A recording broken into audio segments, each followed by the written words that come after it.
Merci beaucoup, Monsieur le ministre Touré, Madame la ministre Marietou, chers frères et sœurs journalistes, je voudrais vous faire une petite synthèse des premiers pré-congrès qui ont déjà eu lieu.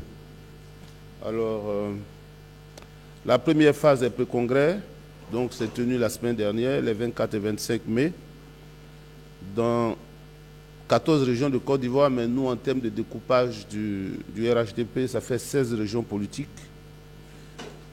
Comme on a dit, ces rencontres s'inscrivent dans le cadre des préparatifs du deuxième congrès ordinaire du parti. Les principaux objectifs étaient de mobiliser la base militante, confirmer le soutien à la candidature du président Alassane Ouattara et définir les orientations stratégiques pour le prochain congrès. Donc les 16 régions politiques étaient les suivantes. Dans notre découpage, il y a San Pedro commune et la région de San Pedro, la Nawa, le Boclé, le Hambol, le Go. Donc il y a la région du Go et puis il y a la commune du Go. Donc le Go et la commune de Gagnoa, le Lodjibois, le Kabadougou et le Folon sont ensemble. Les Grands Ponts, l'Amé, le Cavali, le Tonkwi, le Guémon, l'Indéné, le Guablin et le Moronou. Alors, comment se sont déroulés donc ces pré-congrès?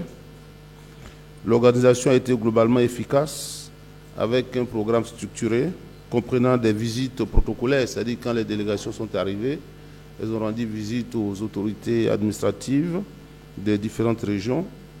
Il y a eu donc des travaux en commission, c'est-à-dire les pré-congrès sont structurés comme si c'était le congrès lui-même, des travaux en commission et enfin des meetings publics. Concernant donc la mobilisation, sur l'ensemble des 16 régions a enregistré la participation massive des cadres régionaux, des responsables locaux et des militants. Normalement, ce sont les secrétaires de section, les secrétaires de zone, et tout le personnel politique de chaque région donc, qui était mobilisé. Les meetings publics ont connu une affluence remarquable avec des espaces souvent combles. Une particularité à Dabo a été le ralliement de 120 militants de l'opposition qui sont venus donc adhérer au RHDP.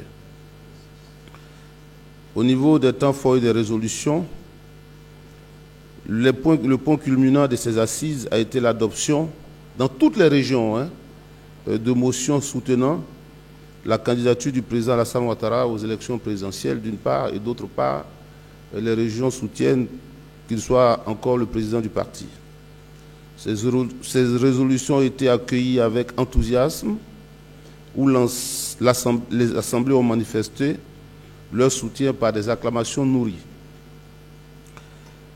Pour les phases suivantes des pré-congrès, en fin de cette semaine, le 31 mai et 1er juin, donc il va y avoir certaines régions qui vont se réunir.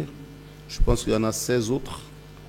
Et les 14 et 15 juin, dans les 13 communes d'Abidjan.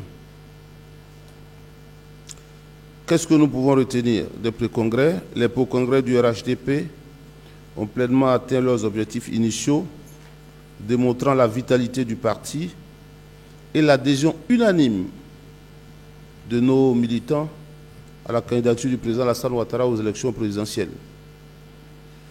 Les deux autres phases programmées renforceront certainement l'appel des militants à la candidature du président Alassane Ouattara pour l'élection présidentielle de 2025. Je vous remercie. Merci, Monsieur le ministre. Alors,